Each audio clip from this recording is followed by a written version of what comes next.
Women in Leadership, brought to you by Heroncode, the management consultancy for what happens next. For more information, you can visit heroncode.com. Welcome back to another episode of the Heroncode Women in Leadership podcast, where I'm joined by another accomplished multinational leader, bringing over 20 plus years of local experience working in the kingdom. Mona Althagafi has taken responsibility for the operational delivery of SERCO's core offering of data, asset and workforce management, and is helping drive new business growth for SERCO in Saudi Arabia. She does so much more, which we're going to get into this episode as well. Mona Althagafi, welcome to the podcast. How are you? I'm good. Thank you for having me. Glad to be here. Thrilled to have you. It's your first podcast episode as well, so we are absolutely honored, Mona. Now, for our listeners, you know how I like to do things. I like to go back in time and take things back to where it all started, Mona, if you will oblige. So you've accomplished so much over your time, and which we're definitely going to dive deeper into throughout this episode. But I would love to know from you. So you were born in Saudi, but your journey has been very different. It's been global, and you've traveled a lot for education and for work. But where did it all start for you? Where did your drive, the dreams, the thinking bigger come from? So I was educated in the States. I lived there most of my life while I was with my parents and during elementary school, and then back again, took my studies, college. I studied college there in Stockton, California. So basically it all started from there. My education is kind of relatively different than what I'm working right now. So I studied mostly medical school. I graduated as a microbiologist. Oh, wow. So that's totally different than what I'm working right now. And when I graduated, when I went back to the kingdom, I lived in Jeddah, and I just worked for 1 year in a hospital. It just didn't click. I didn't feel fulfilled, you know? So I just wanted to do something different. And I remember I'm always begging my boss to give me some more work, give me something else to do. I worked in the laboratory, so it was kind of routine work, a lot of routine work. So he kept, giving me some management tasks, and that's where it clicked. And I thought, I'm going to do management. That's the career that I want. So I shifted totally from medical to management, business management, and I did some business process re-engineering, and it started from there.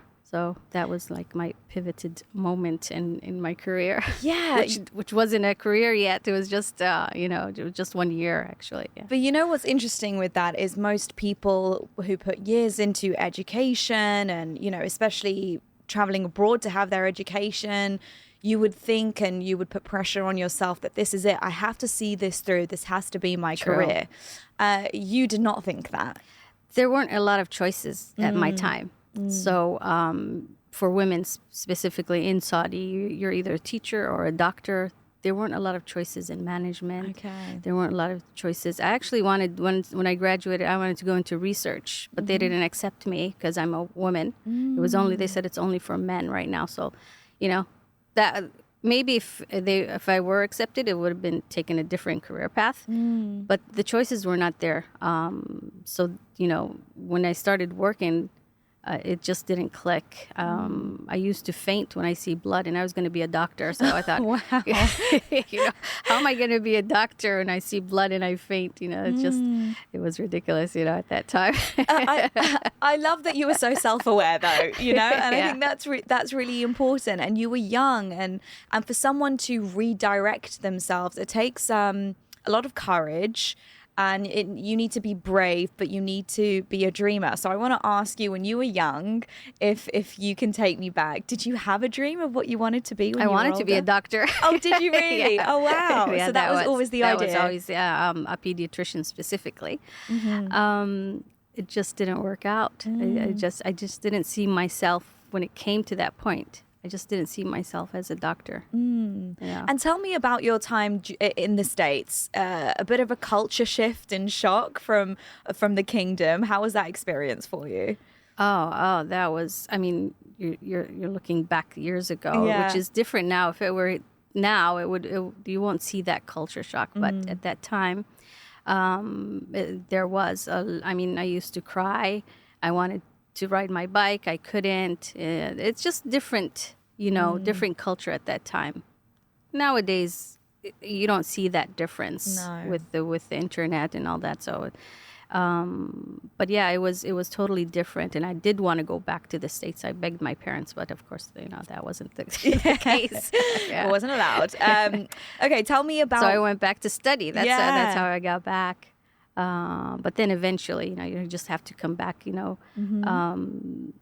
Studying is different, but living is totally a different issue when it comes to living abroad, not in your own country. So I'm blessed to come back. Yeah, absolutely. And, you mentioned earlier that you took a few roles on in management at that time and you realized it was actually what you want to be doing and you felt passionate about it. What was it about those roles or, that time or being in that department that really stood out to you? In my work in the lab, it was routine work. I didn't like the routine.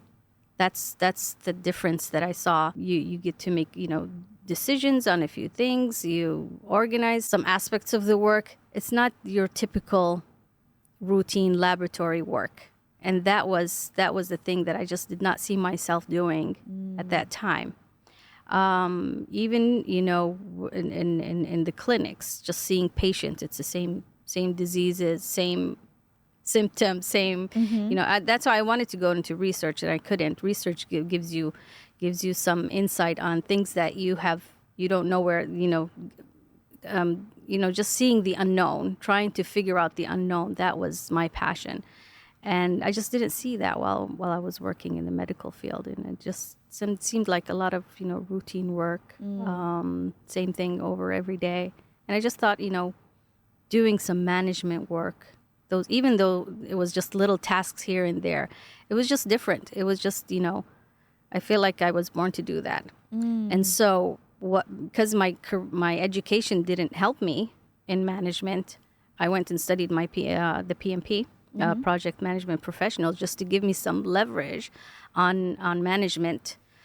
And that's, how I shifted now into full-time management. I actually went into a full-time management position with no management experience.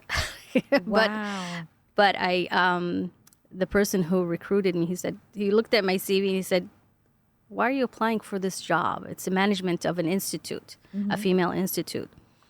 You don't have any management experience. Why are you applying?" I said, "Try me for 3 months. If you don't like what I do, you can. It's a trial. You can just tell me, okay, it didn't work out. Just let me go." And I stayed there for about 5 years with them. Wow. So from a 3-month trial to 5 years. Yeah, I established the institute. And I worked out the curriculum, hired the staff. It was a health institute, so it worked out pretty well with my education and what I really wanted to do in management. So yeah, it seems like you found the happy medium between. Exactly. So you didn't completely abandon what you had educated yourself on. You're still, it was like an intermediate step to full-time management and anything, Amazing. Yeah. Okay, so let's talk about those 5 years. Break that down for me, because for someone who didn't have potentially as much experience in management as you should have, air quotes, how was that trying to prove yourself? Self-education. I did a lot of self-education. Took some online courses, read some books. Of course, you don't have the resources as much as you have right now, so it was limited. But I just, I consulted with other people. I just, did my best as much as the knowledge that I had, and it worked out. Yeah. It's terrifying, though. It is, because but I enjoyed every minute of it. I love that, because what I'm getting from you, Mona, is that you never take no for an answer. You always come up with a give me a trial then, at least. Even in the lab, you were like, give me some other tasks. So you took those kind of things on. You always wanted to do more. Where does that come from? The wanting to keep challenging yourself and learning? I guess it's how my parents raised me, always, challenging the status quo and just, I have to give credit to my parents. They did a lot to educate me, and given the fact that I lived my childhood in the States, that's another factor that contributed to, challenging and taking risks and all that. So it all starts from childhood, I guess. 100%. And it's just the at that time, the choices were not there, and you just have to make those choices for yourself, I guess you can say. How do you make those choices for yourself? So a little girl is listening right now to our episode, and she knows what's deep in her heart, and she knows what she wants to do. She just doesn't know, A, if it's the right thing, B, there might not be any opportunities for her, C, there might be so many elements in life that are trying to stop her from doing that. What advice would you give? Just do it. And if someone says you're not allowed or you can't, or and you're not supposed to do that, if they see you do it already, it either works or it doesn't work. And if it works, that's great. And if it doesn't work, say, "Oops, I didn't know." You just have to try it. You just can't take no for an answer and say, "No, okay, you're not allowed to do that." Of course, without breaking any rules or anything like that. But if it's common sense, if a girl or a woman has the opportunity to do something that she's able to do, and it's only the culture that is preventing her from doing so, then she just have to do it regardless. And if someone else tells them you should not have done that, I say, "Okay, I didn't know," and they will see the results. And you will see if you're able or not able to do so, but you'll never know if you didn't try it. So you give yourself a chance to do so. The way I live is I would rather do it and fail rather than live my life knowing I didn't even try. Exactly. So those 5 years in management at that company, management includes managing people, which is probably one of the toughest skills ever. It is. To have to manage different personalities, egos, characters. How was that element of it for you? So remember, I didn't have management skill at that time, so it was trial and error for me. And I was lucky to have, people who are in the same boat, that they want to succeed and they want me to succeed. So we worked it out together. And you did have those, because it was an institute, my main issue was managing the students more than the staff. Yeah. They were adults. They didn't know, you just have to guide them in the right way. So they were tough to manage and get them, restrict some rules, put some rules on them without giving them, giving them some freedom, but not really, holding them back. You need them also to, because it's a women's institute, you need them to express themselves as well. But putting those limits, that was a hard part. You want them to be adults, and at the same time, you have to give them some kind of restrictions. So that was, to me, at that time, the hard part, harder than the staff, the people. They were very cooperative at that time. And every individual is different as well. It's not a one-size-fits-all. So you're having to one-on-one implement these kind of understanding of each person's character, their capabilities, the restrictions needed, the discipline needed. Was that the case? It was the case. The first year, I remember, but then after that, it was like, everyone is on the same boat. Everyone knows what to do, and it's for the newcomers, it's kind of difficult. But then I guess women supported women a lot at that time, but the lack of support was from the men. So sometimes they're intimidated when they see a woman succeed in taking their positions, and they're put obstacles and they're in their place. So did you experience a lot of that in those 5 years? I imagine now it's not even a topic of conversation, but back in that time, was that your main challenge as a women leader? Yes, it was. And not just during that institute time, even afterwards, I did some consulting in project management. And I remember it was a team. It was a consulting job, a 9-month consulting job. So I'm there just to give them the guidelines that they need. That was like after the experience of the management and the PMP. So it was in a good position to be a consultant. And there was a lot of resistance. How do you know how I do my job? Who are you to give me some guidelines on how to do it? So what I did, and I knew it's a consultancy job. If you give them the do's and don'ts and the guideline, it's up to them to use it or not. But I didn't want to fail, and I didn't want my hard work just to go in the drawers and not be implemented. So what I did is I worked with them, and they resisted. And then I worked in their place, and they were just like sitting there watching. And I just had to show them that the project management methods work. It's not just a guideline for you to use. You have to use it, and this is how you use it, and it works. And day by day, maybe I'll say month by month, it worked, and they started to trust me. They started to trust the method, and they accepted later on everything that I said. But it wasn't from day one at all. Unlike, maybe if I were a male, it would have been more accepted than from me. But it took some time. I actually was working like beyond my consultancy job just to prove a point. But at the end, it worked. It took a while, months, but it worked. So at least I challenged that, and it happened. And I just couldn't take that. Other consultants would say, it's up to you. This is how it is. It's up to you how to use it. But I just didn't want to do that. You really had to, what it sounds like, earn your place, earn your position, although you were already in that position. Yeah. You already had the PMP, you already had the management experience, and yet you were having to prove yourself over and over again. Is that something that you still feel is present today?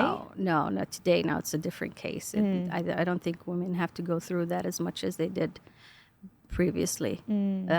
People are more acceptance of a woman in management or managed by a woman. It's different case. So after that bout as a consultant, where did the direction go for your career? So where did I go? That was all in Jeddah. I moved to Riyadh. Okay. And I worked for an American company that managed the Taqat centers, which is a government program to put Saudis into employment. So I was the business development manager there at that company. And I knew it was a stepping stone for me. Basically, it was the beginning of the program. The program still exists and is still strong. But there were some ups and downs at that time because it's an initial program and they just wanted to try it. So it was a little bit difficult for Saudis at that time even to be part of that program. But we had to push until they became like a normal thing in your life that you have to go through if you're having difficulties finding a job. Okay, so that process did not exist before that.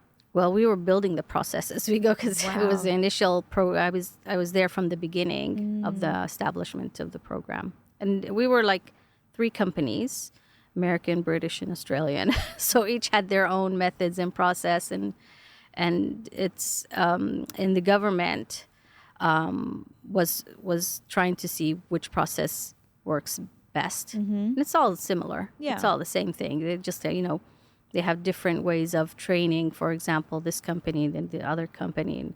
Because it's not just putting Saudis into a job. You have to prep them. You have to train them. You have to align them with the job that suits them.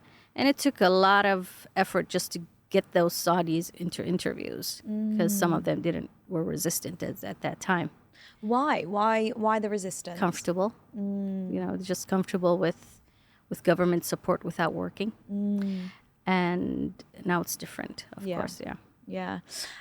You have a quote on your bio, which I read and I absolutely love. I'm committed to producing results above and beyond what is expected.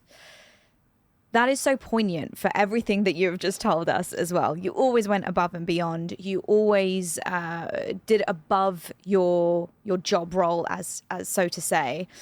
Do you think that's part of your character? Is that something that you're like on a personal level just as much as professional? Yeah, probably, yeah. I do. A lot of people come to me for advice. Mm-hmm. And I just, give them the advice that they need and just go beyond that sometimes just to, give them more insights or inputs on how to do whatever that it is that they're asking to do. And it's just never stops. Some people might say, okay, you're giving me too much information. And so, but that's my nature, I guess. At least you're self-aware of it. Yeah. Do you think being a woman in management is an advantage? They say that women in the workspace have a lot more empathy for their team members, actually see individuals as human beings rather than just there to get the job done. What do you think? I think so. Yeah, that's correct. Although it's the same thing for men now, because if you don't take care of your people, regardless male or women, if you don't take care of your people, you're not going to perform. It's not a one man show. Yeah. I mean, your success is really dependent on the success of your team. Mm-hmm. So if you take care of your team, make sure they're in the right position, provide the right environment for them, take care of them socially, mentally, financially, even in some cases, they will give you what you need, and they will help you succeed. They'll succeed and help you succeed. So, and it's the case now for both men and women. That's what most companies are trying to deliver at this time. As it should be, As equally. It should be. Yep. Did you have mentors during your career journey? Anyone or someone that you maybe looked up to, someone who guided you, someone who supported you, and how important do you think that role is in one's career? Well, my husband and I support each other, so we mentor each other. Yeah, we push ourselves along the way. Mm-hmm. That was the major mentor that we have, and we mentor our kids right now. So we put them on the right level that they need to be. But yeah, I had some other mentors within my work. I had some people who I looked up to in my previous management, for example, helping me succeed in my next role. So I usually keep really good relations with my management. And this is what I want everyone, no matter what industry you're in, to understand, is that your personal relationships with people are key to the success and growth of your career. True. Never burn bridges. Never, ever. Always keep a respectful relationship. You never know when it's going to come back around, and you can help someone or they can help you. How important is that for you now? You're in a place to, I'm sure you've gathered a huge network over the years of your career for you to help and advise the youth and the younger generations for their career growth. So like you said, never burn bridges. And you always, I'm lucky to have really good relationship with my previous managers. Usually when I move from one job to the other, they're very supportive because they know it's towards my growth, it's toward my career, and they're very supportive in that. And I'm doing the same thing for people who are leaving as well from my management. They're usually, going to a better position. I had an employee once who had I think maybe 30 or 40% increase in their salary on a job. I said, and he came to me and said, "Do you mind if I go?" I said, "Go." And it's a better position. It's something that I can't provide for you right now. Just go, take advantage of that. And he had to, of course, leave the city. It was in another city. And we still maintained that relationship even after he left as an employee. We became friends as well after that. He's back, but it helped, him grow substantially. And he's, I'm very grateful that he's still in my network. And I have similar cases the same. So I'm not only keeping the relationship with my management, I'm also keeping the relationship with my employees, after they leave the company. Yeah, it's both ways. And so I would love your thoughts on when someone has been serving at a job for a certain amount of time. There's no time limit whatsoever. But your advice for how you know it is time to move on, that potentially a company, you've outgrown a company, a position, how do you know it's the right time? So people leave usually, if there's an opportunity comes, or if there's a bad management that they need to, run away from that management. Luckily, I didn't have that, but opportunity did come. And it's just a matter of thinking, is this the right way for me to go or not? And I consult with my managers most of the time, and they would say, okay, you can go. But it's the opportunities that come up.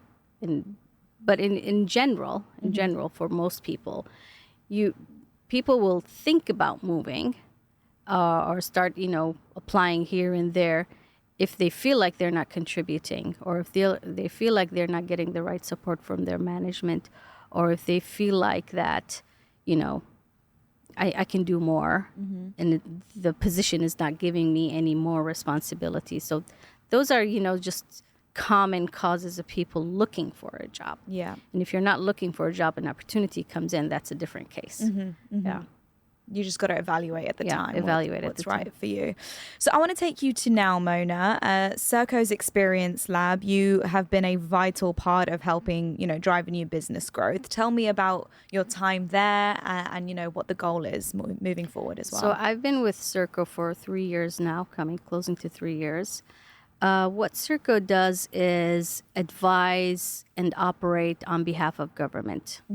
So we work in the industries of defense, space, transport, health, justice and immigration, tourism, citizen services in general.